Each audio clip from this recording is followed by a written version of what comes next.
We begin in West Africa, where more evidence is emerging indicating ISIL militant groups' influence is stretching deeper into Africa. Nigeria's secret police said they have arrested a student accused of recruiting young people to join ISIL. Abdusalem Enesi Yunusa was caught in Kano after he tried to join a camp in Libya with 3 other people he had recruited.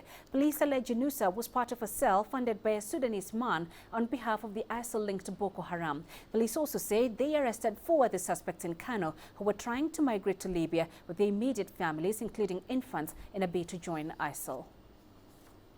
Meanwhile, as ISIL continues its push to seize ports and oil refineries in Libya, the United Nations calls the terror organization one of the most major challenges of our time. The UN Secretary General's office gave the Security Council an ISIL assessment during a meeting reviewing threats to international peace and security. Our UN Correspondent Kevin Ozebek reports from New York.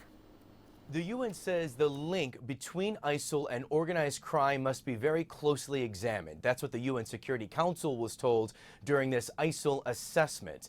The UN Secretary General's office says that it's very likely that organized crime is a crucial source of funding for ISIL. The Secretary General's office also says that it's very plausible that ISIL is so focused on gaining ground in places like Libya because it's losing so much ground in Syria because of all the airstrikes from the international coalition. Also at the Security Council meeting, a resolution was passed to keep UN military officers in the Central African Republic. Just this week, Amnesty International released a report criticizing the UN's peacekeeping mission in the CAR. Amnesty says that the UN is lacking key resources in that country, but the UN says without its presence there, the CAR would be much more volatile and a much more dangerous place. Kevin Ozebek, CCTV, New York. And to further discuss the impact of the ISIL threat, we're now joined by Deji Batmas in Lagos and Jack Barton live for us in Brussels. Deji, let's begin with you. What more can you tell us about the arrest by Nigeria's secret police of that student accused of recruiting young people to join ISIL?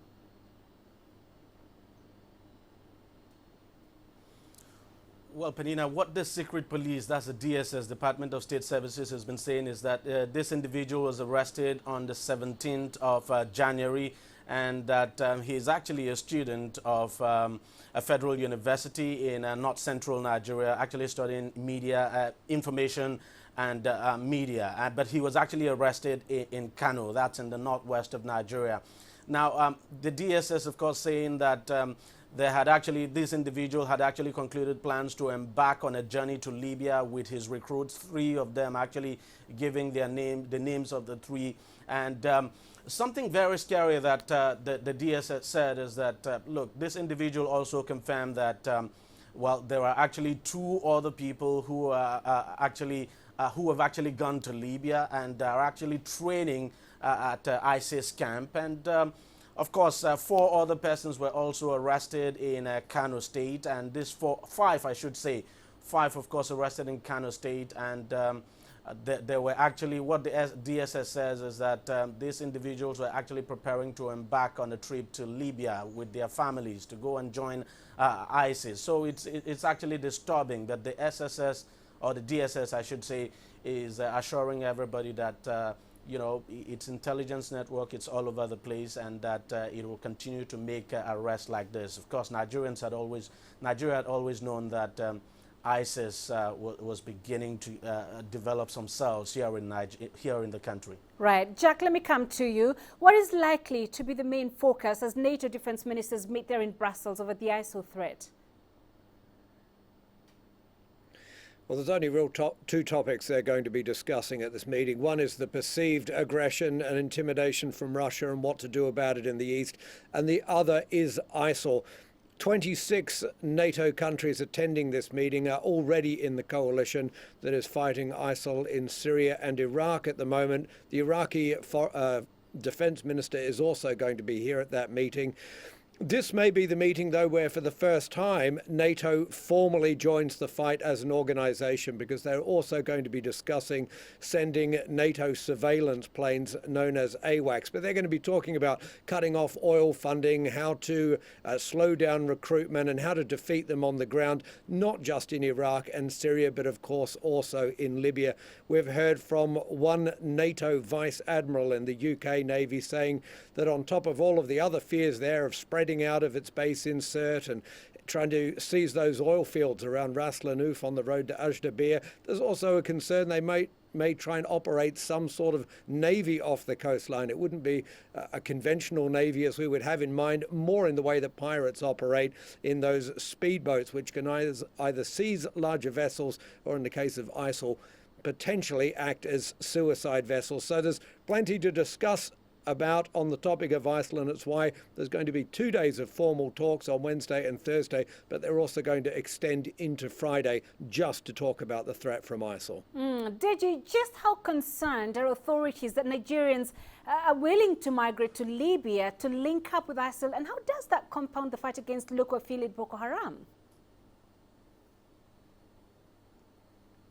Well, authorities here are very concerned, and not just authorities, even Nigerians themselves are very concerned. Nigeria is currently waging a tough war against Boko Haram, so adding ISIL now in that war will only compound the issues, and that's why authorities are doing everything possible to stop that migration now to Libya, for individuals now who are willing to go join up with ISIL.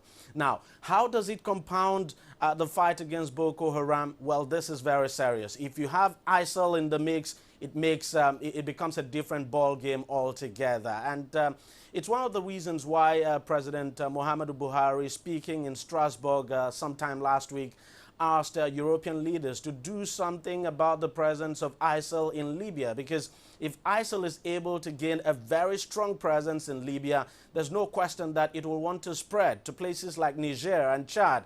And if ISIL is able to spread to places like Niger and Chad, then what we're going to have is that they will definitely come down to Nigeria. And then these individuals who are actually going to join up with ISIL, now I'm talking about the Nigerians who are going to join up with ISIL, the DSS does not tell us if they were just going there for training and then join up with ISIL to fight in Libya, or if they were actually going to come back to Nigeria. But fact is that we now know that ISIL has a cell in this country, and if some Nigerians are going to Libya to train in ISIL camp, there's no question at all that some of them would want to come back here, develop that cell, and begin to cause terrorist attacks in this country. So Nigeria is very concerned.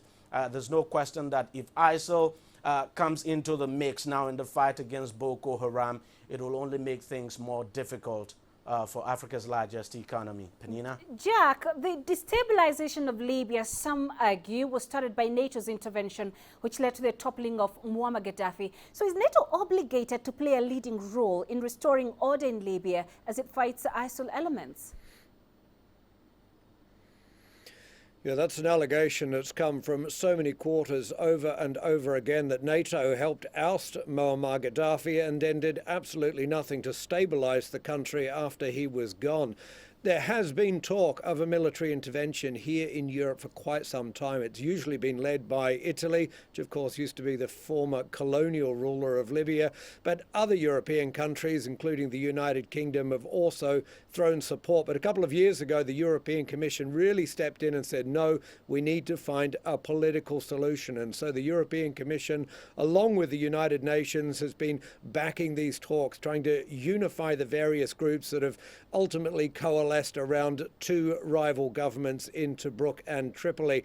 But really the talks to get a coalition government have broken down. So again, we're hearing discussions about a military operation, again being led by Italy. Italy is talking about putting 6,000 troops together, 1,000 of them being British, other European countries putting in logistical support. The idea is to act as a training a training group in Libya. We know there are already some special forces, European special forces on the ground reaching out to local rebels. But ultimately, the idea is to put this in place once a political agreement is reached. But as we've just heard, it looks like ISIL is trying to spread their tentacles out through Africa, use Libya as an operational hub. This is causing alarm. So if no political breakthrough is made, it is possible there could be an intervention. It might not be a NATO intervention, but certainly the countries involved in that intervention would all be NATO members. All right, let's leave it there for now. Jack Button live for us in Brussels, Deji Batmas in Lagos. Many thanks to the both of you.